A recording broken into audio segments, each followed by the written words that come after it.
Familia, seguramente has escuchado esta frase: lo barato puede salir caro, ¿no? Y a lo mejor dices, no solo lo he escuchado, lo he vivido. Aquellas cosas que yo pensaba que me estaba ahorrando y al final del día me salieron carísimas, ¿no? Quizá algo de vestimenta, quizá algo electrónico, y por querer ahorrar unos pesos acabamos pagando muchísimo más, ¿no? Y aún yo me pregunto esta frase, ¿no?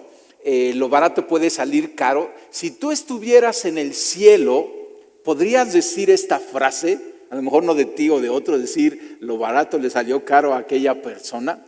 Y mira, estamos en esta serie. Esta es la segunda plática de esta serie de estar alineados en el sistema de Dios.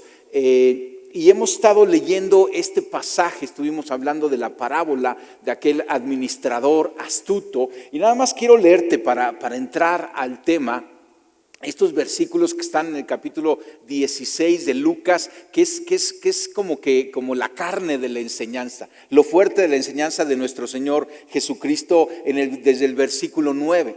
Y dice: por eso les digo que se valgan de las riquezas mundanas para ganar amigos, a fin de que cuando éstas se acaben, haya quienes lo reciban ustedes en las viviendas eternas. Está hablando aquí de ser buenos administradores con lo que tenemos y procurar nosotros poder bendecir a otros y participar en financiar la extensión del reino de Dios para que muchos lleguen al cielo y puedan decir: aquella persona sembró para que yo conociera de Jesucristo. Versículo 10: y el que es honrado en lo poco también lo será en lo mucho, y el que no es íntegro en lo poco tampoco lo será en lo mucho. Por eso, si ustedes no han sido honrados en el uso de las riquezas mundanas, ¿quién les confiará las verdaderas? Vamos a hablar más adelante acerca de estas riquezas verdaderas, que yo creo que es un tema interesantísimo. Pero nos está presentando Jesucristo que tú y yo tenemos que ser buenos administradores, y de eso estamos hablando, de estar alineados al reino de Dios, al sistema del reino de Dios, llevar la administración de nuestra vida, tiempo, talentos y recursos en el sistema de Dios. Versículo 12: y si con lo ajeno no han sido honrados, ¿quién les dará a ustedes lo que les pertenece? Y concluye en el versículo 13: ningún sirviente puede servir a dos patrones, menospreciará a uno y amará al otro, o querrá mucho a uno y despreciará al otro. Ustedes no pueden servir a la vez a Dios y a las riquezas.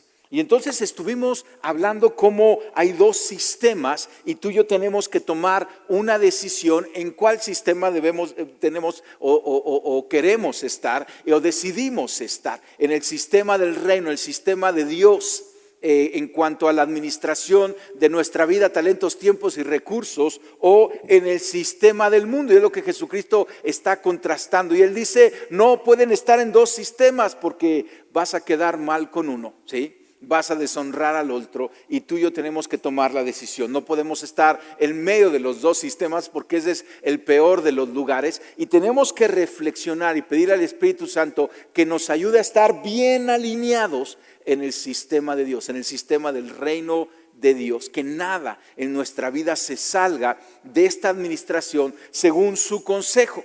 Y yo quiero ir hoy a otro pasaje paralelo a este en Lucas, que está en Mateo.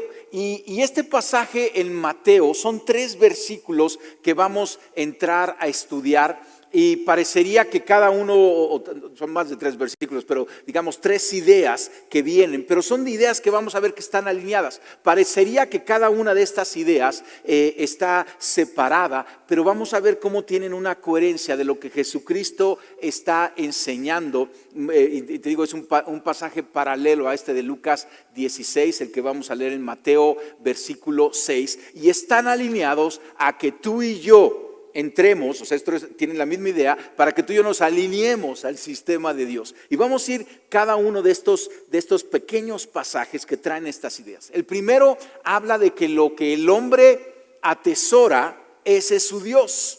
De acuerdo a qué consideras tu tesoro, eso lo vas a hacer tu Dios.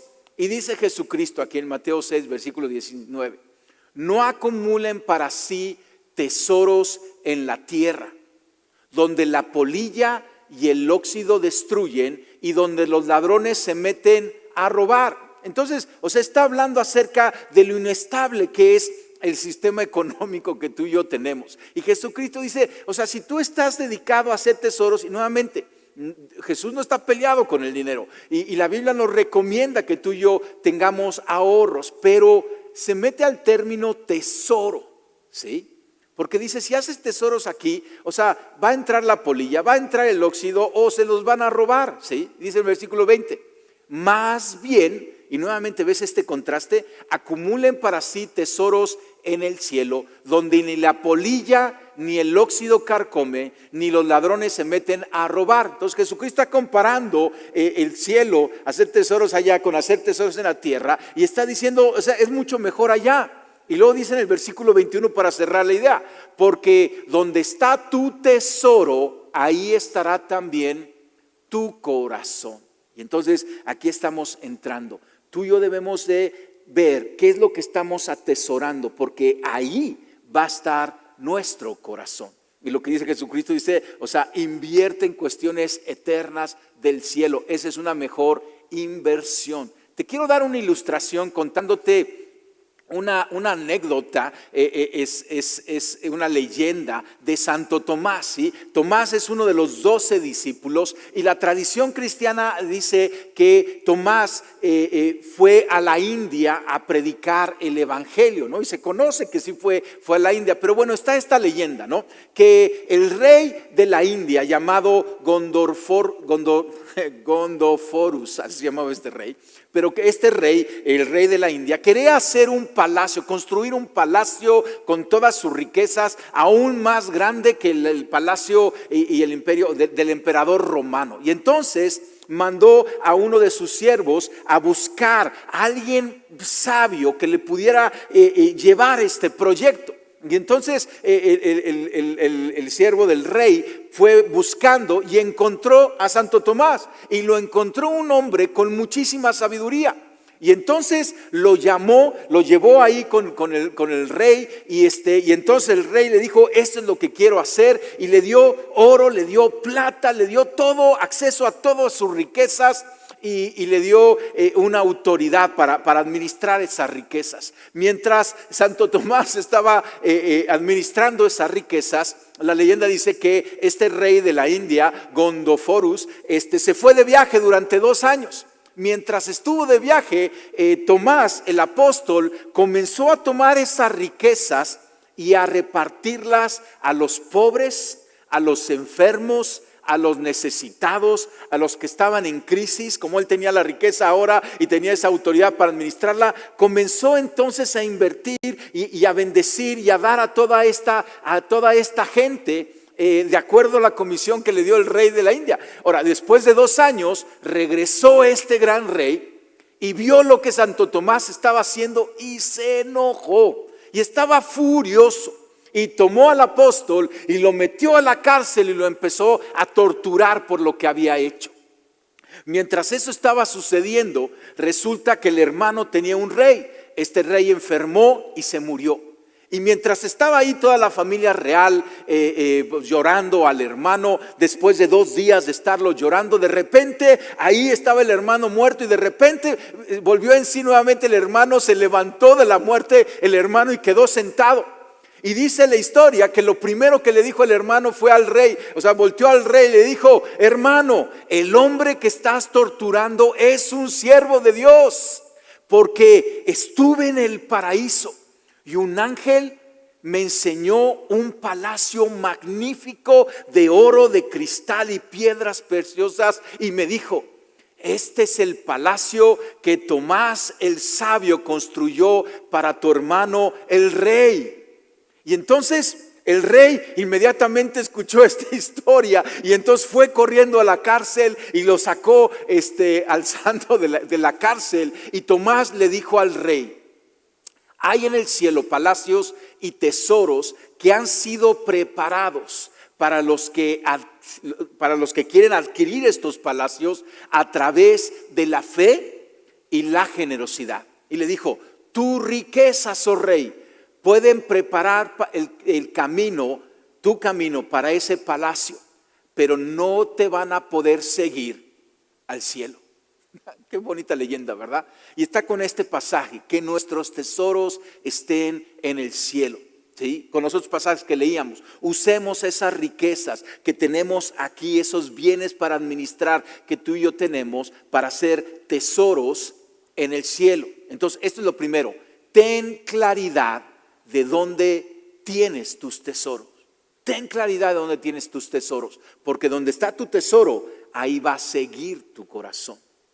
El siguiente pasaje o bloque de versículos narra acerca y dice: el ojo es la lámpara del cuerpo, ¿sale? Y entonces vamos a estudiar cómo el hombre ve, va a impactar todo su ser y todo su caminar. Y entonces Jesucristo dice: el ojo es la lámpara del cuerpo. Por tanto, si su visión es clara, nuevamente esta parte de la claridad, todo su ser disfrutará de luz. Pero si su visión está nublada, todo su ser estará en oscuridad. Y si la luz que hay en ti es oscuridad, qué densa es esa oscuridad. Y entonces pareciera que es un pasaje que está hablando de otra cosa, pero está hablando de lo mismo, de estar alineado y de tener claridad. Ten claridad en esto también. Cuando tus ojos están claramente, tu vista, tu visión, que va a dictar tu caminar y tu actuar, está en claridad, ¿sí? Todo lo demás va a disfrutar de luz. ¿Sí? Mira lo que dice este proverbio, capítulo 4, versículo 25. Pon la mirada, dice el proverbio, en lo que tienes adelante. Fija la vista en lo que está frente de ti. Endereza las sendas por donde andas y allana todos tus caminos, todos tus caminos. No te desvíes ni a diestra ni a siniestra, y apártate del mal. Así es nuestro caminar. Nuestro caminar está dictado por lo que tú y yo vemos. Y si tú y yo no tenemos claridad, vamos a estar en oscuridad. Si está nublado nuestro entendimiento y visión acerca de cómo caminar en el reino de Dios, va a haber oscuridad y no vamos a poder llevar una vida encaminada, con visión. Entonces, lo segundo es, ten claridad en tu visión y caminar. Ten claridad en dónde está tu tesoro. Muy claro. Y ten claridad en cómo estás caminando en cada área de tu vida. Y lo tercero que va Jesucristo es que en este mismo pasaje de Mateo cita el evangelista lo mismo que cita Lucas y las palabras de Jesucristo que dice: nadie puede servir a dos señores. Nadie puede servir, ¿sí?, dos sistemas, ¿sí? Y lo que dice es: pues menospreciará uno y amará al otro. O querrá mucho a uno y despreciará al otro. No se puede servir a la vez a Dios y a las riquezas. Mira, y no está hablando de que puedas tener dos empleos. Yo creo que puedes tener dos empleos, pero está hablando de servir, de estar sometido a dos sistemas. Y Jesucristo dice: no se puede.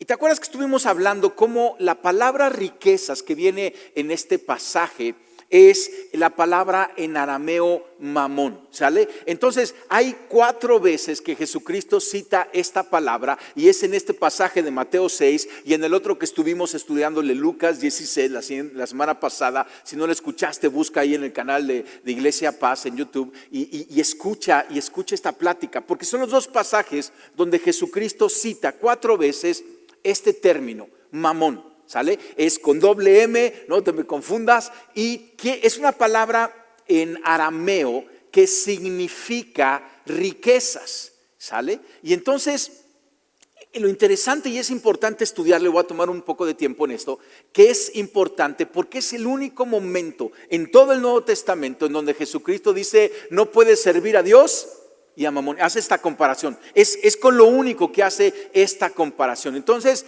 ¿qué es mamón? Esta palabra aramea significa riquezas, y por eso en nuestra traducción en español se dice riqueza. No puede servir a Dios y a las riquezas, pero estudiando más profundo, Jesucristo usa esta palabra en arameo con una intención, y él dice: no puede servir a Dios y a mamón, porque viene, así se le llamaba a un dios de las riquezas en Babilonia. Ahí en Asiria ¿sí? En esa gran ciudad, Babilonia, había un Dios, veneraban a un Dios y era el Dios de las riquezas. O sea, así como escuchas como culturas antiguas tenían el Dios, por ejemplo, aquí en México los aztecas tenían el Dios de la luna y del sol, etcétera. Bueno, aquí los asirios en Babilonia tenían el Dios del dinero, ¿sí? De las riquezas. Interesante porque Babilonia viene de la palabra Babel. ¿Te acuerdas de la torre de Babel ahí en Génesis 11? Entonces, Babel significa confusión, porque fue un momento en donde la gente estaba confundida, quería llegar al cielo por sus propios recursos y Dios cambió ahí los idiomas. Babel significa confusión. Entonces, Babilonia significa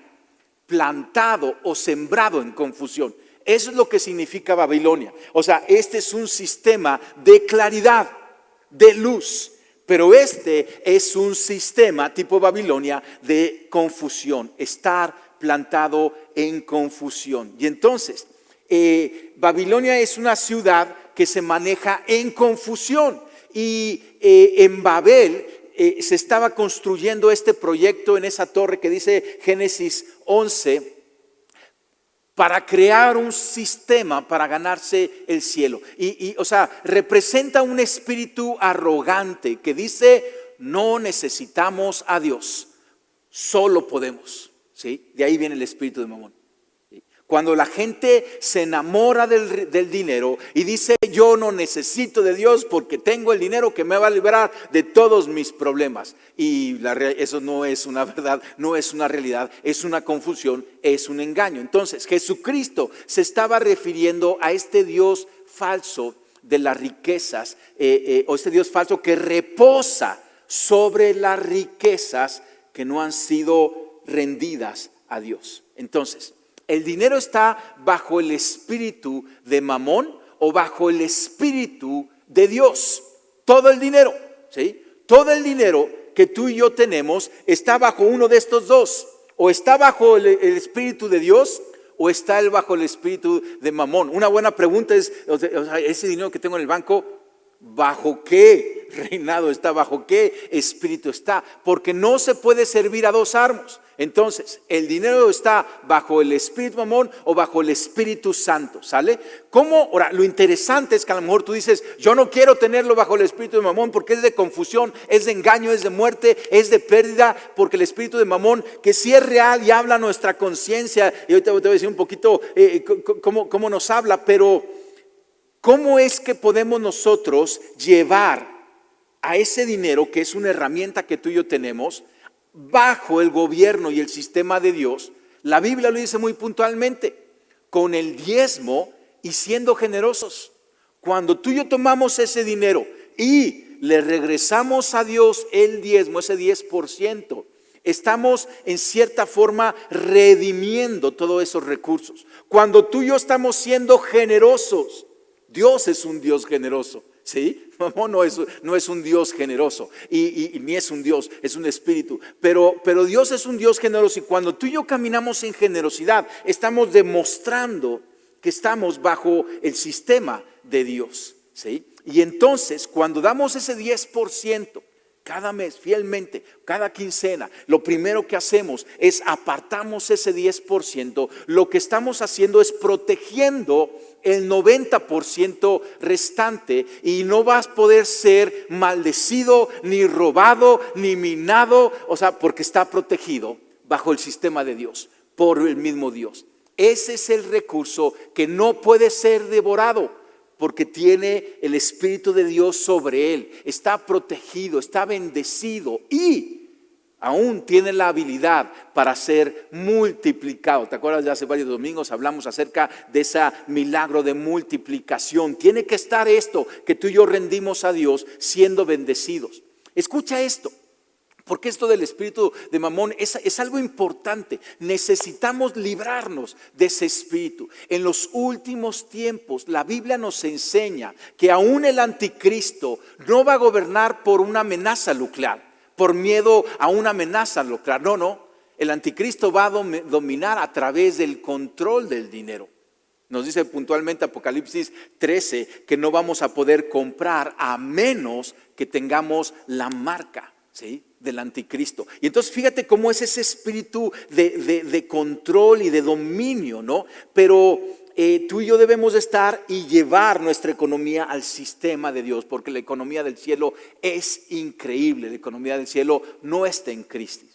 Mamón sí es un espíritu, porque nos susurra: si tuvieras estas ropas, si tuvieras esa casa, si tuvieras ese coche, serías aceptado. Si tuvieras dinero, la gente te escucharía, serías más feliz, tu matrimonio ya no tendría problemas, ¿sí? Y entonces nos metemos en un afán por las riquezas, pero está influenciado por un mal consejero. Mira, no tiene nada de malo de tener ropas, casas, coche y bienes para bendecir, pero en el sistema de Dios, y no seamos esclavos de eso. Escucha esto: Jesús nunca le dijo a la gente que venía ante él con problemas, nunca le dijo: consigue más dinero y se te acabarán los problemas. Nunca. Busca los 4 evangelios. Jamás dijo: tu problema es un problema de dinero, ve y produce más dinero. Claro que no. O sea, Jesús nunca dijo que si aún tuviéramos más dinero podemos ayudar a más gente. No es cierto. Jesús lo que dijo es: la respuesta a tus problemas es Dios. Y si quieres ayudar a la gente, acércate con Dios. Y Dios, que va a bendecir tu vida en muchas maneras, va a ser de bendición y vas a poder ayudar a otros, a muchos. Si tú y yo creemos que nuestros problemas se van a resolver solamente teniendo dinero, hemos sido influenciados por el espíritu de Mamón, ¿sí? ¿Sabes qué? No se van a resolver con dinero, se van a resolver muchos de ellos con amando, o sea, al amar menos al dinero, porque entonces vamos a identificar nuestro tesoro, vamos a tener claridad de dónde está nuestro tesoro, y ahí va a seguir nuestro corazón, en los tesoros en el cielo, en el sistema de Dios. Vamos a tener una vista clara, ¿sí? Tener claridad en nuestros pasos. ¿Qué hacer con el dinero? Nuevamente, el dinero es neutral, ¿sí? Es como si tuvieras un martillo. Pues el martillo es neutral y tú lo puedes usar para bien, para construir, o lo puedes usar para mal, para descalabrar, ¿no? De igual manera el dinero es neutral. Y el apóstol Pablo nos dice en 1 Timoteo 6:10, porque el amor al dinero es la raíz de toda clase de males. O sea, no el dinero, el amor al dinero, ese espíritu de Mamón.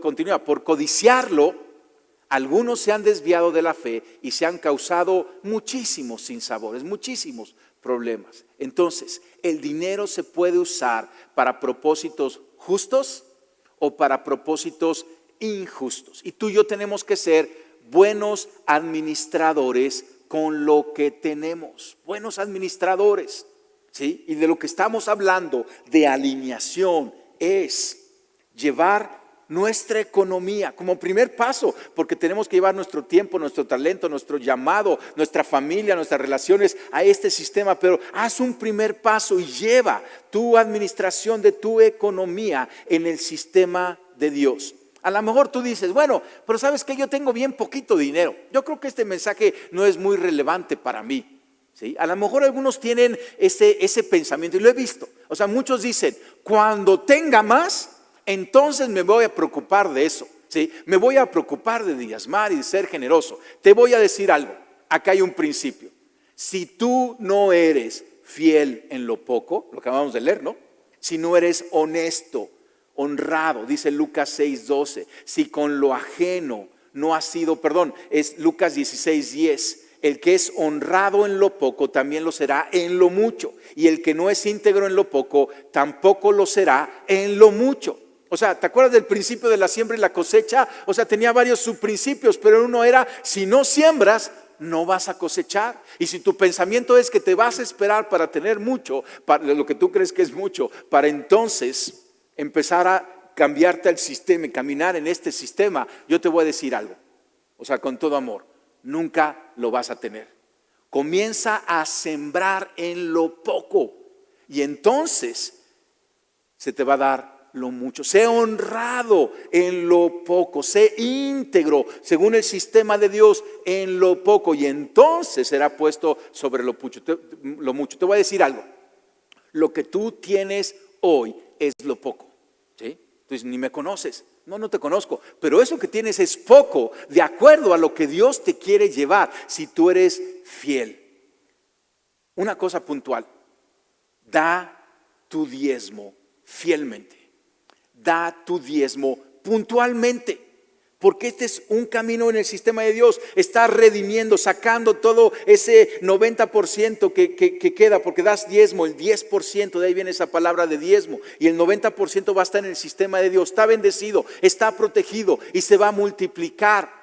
El otro pasaje que leíamos, y si con lo ajeno no ha sido honrado, ¿quién les dará a ustedes lo que les pertenece? Porque ahora ese 90% tú y yo podemos tomarlo y usarlo de acuerdo a los valores y a la moral de Dios, pero ahora es nuestro para usarlo. Entonces entiende, el diezmo es de Dios. Aquí hay algo muy interesante. A veces decimos gracias por tu generosidad, pero entiende esto, el diezmo no se da, el diezmo se regresa. Está interesante, ¿sale? O sea, si el diezmo es de Dios y tú y yo lo recibimos en esa bendición y lo damos a Dios, estamos regresándoselo a Dios. Déjame darte una ilustración. Si yo tengo 2 coches en casa y a lo mejor un vecino me dice, oye vecino, préstame un coche porque tengo problemas, se me descompuso el mío y entonces necesito, yo se lo presto ahí una semana y yo y mi familia nos acomodamos en el que tenemos, y después de la semana imagínate que mi vecino llegue, lo limpie, lo lava, lo llena de gasolina y llega con las llaves y me dice, vecino, te voy a regalar un coche, te quiero dar un coche. Como que yo lo vería, ¿cómo que me estás regalando un coche?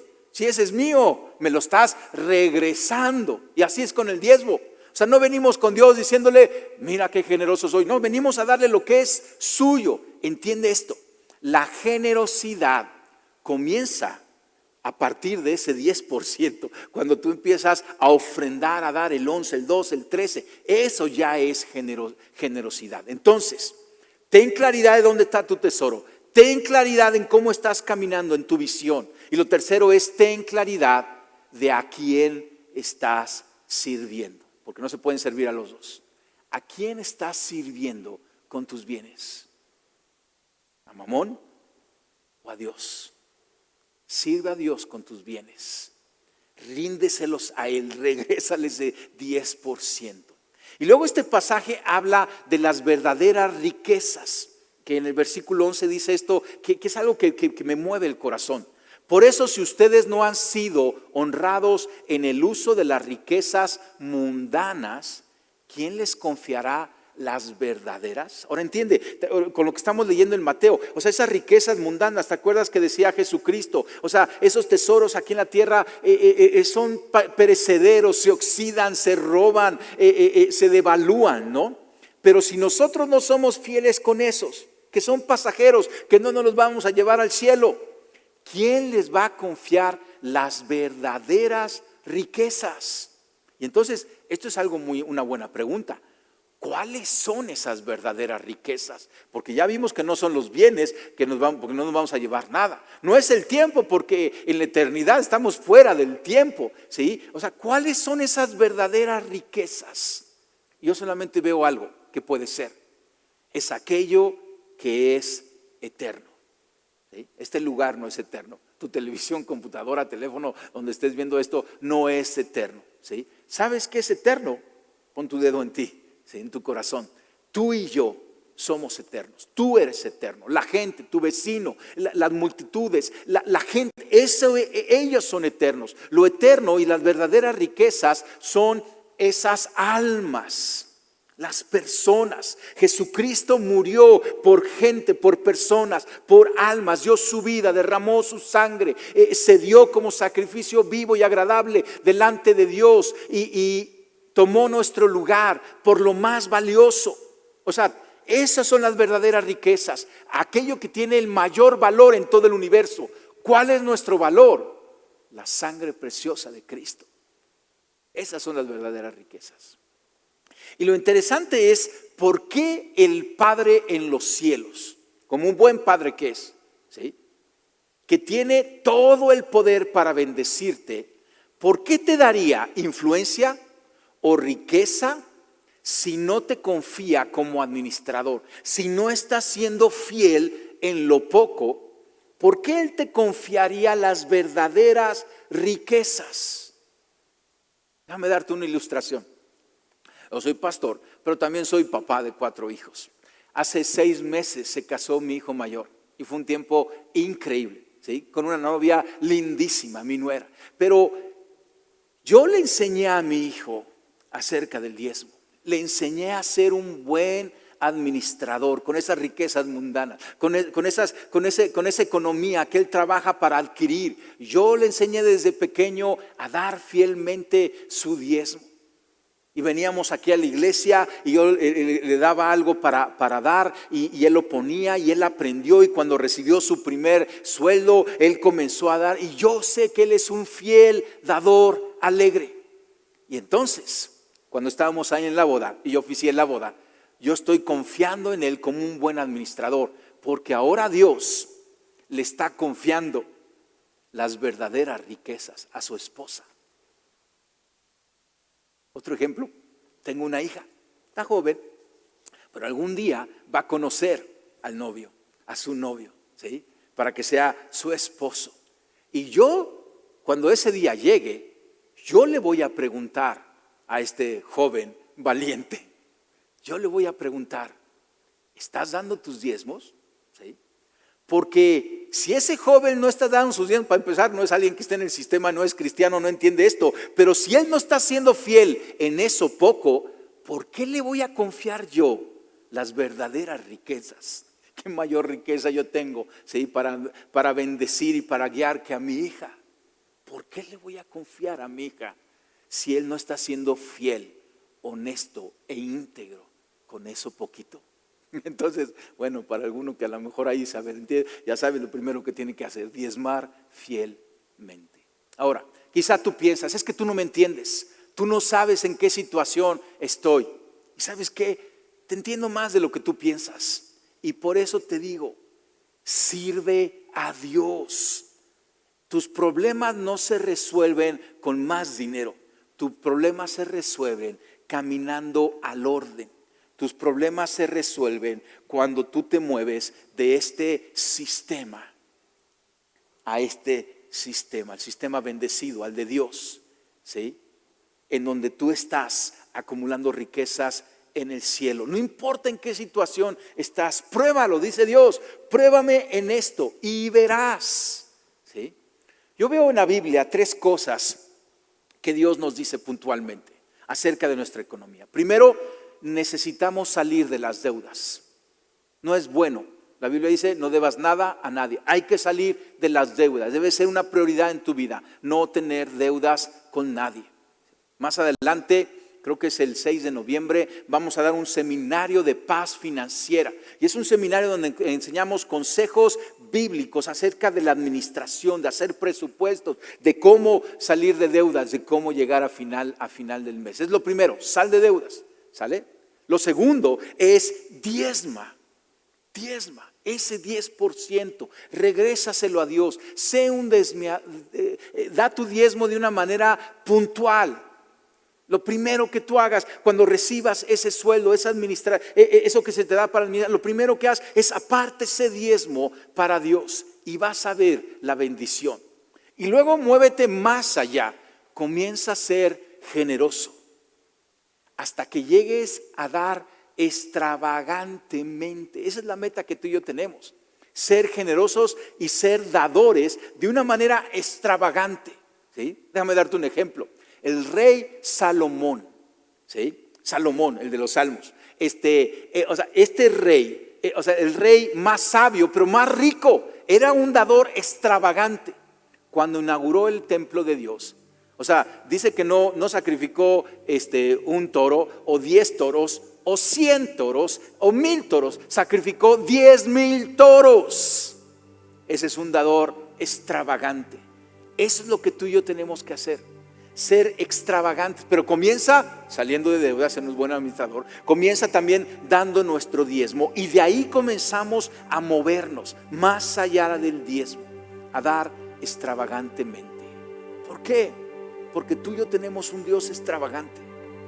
Un dador es Dios, pero es un dador extravagante, que dio lo más valioso del universo. ¿No crees que Dios fue extravagante en su dar cuando dio a su Hijo Jesucristo? para que fuera a la cruz y muriera por ti o por mí y tomara nuestro lugar. Un Dios extravagante. Tú y yo somos el tesoro de Dios. ¿Te acuerdas? Donde está tu tesoro, ahí está tu corazón.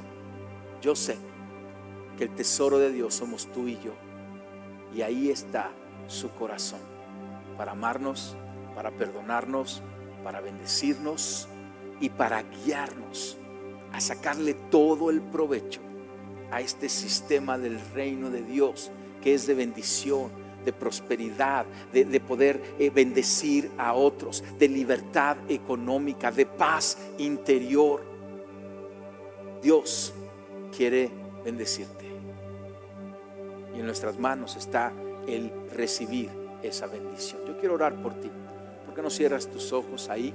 Vamos a orar. Señor, yo te doy gracias porque tú eres un Dios extravagante que quiere bendecirnos. Señor, perdónanos porque muchas veces nos hemos salido de tu bendición, de tu protección, Señor, al no tener claridad en nuestro caminar. Hoy entendemos y te decimos perdónanos, nos arrepentimos de ese mal caminar y nos movemos. Óralo conmigo, di: yo renuncio a ese mal sistema económico de Mamón y ahora yo decido moverme al sistema de Dios, a la bendición de Dios, a la protección de Dios, a la multiplicación de Dios. Señor, yo te pido que tú bendigas a cada familia. Señor, que mientras ellos caminen en fidelidad y prueben este principio, Señor, que tú vayas mostrándole cómo tú ya estás actuando y cómo tú vas en adelante, Señor, y cómo nunca te vamos a ganar en dar, Señor, porque más bendecido es dar, Señor, que recibir, y al dar vamos a ser bendecidos con todo lo que tú tienes para nosotros. Señor, trae libertad, trae claridad, trae bendición en cada familia. Yo te lo pido en el nombre de Cristo Jesús. Amén y amén. Familia, nos vemos la siguiente semana y vamos a ir a la tercera plática de esta serie, Alineados. No te lo pierdas. Dios te bendice.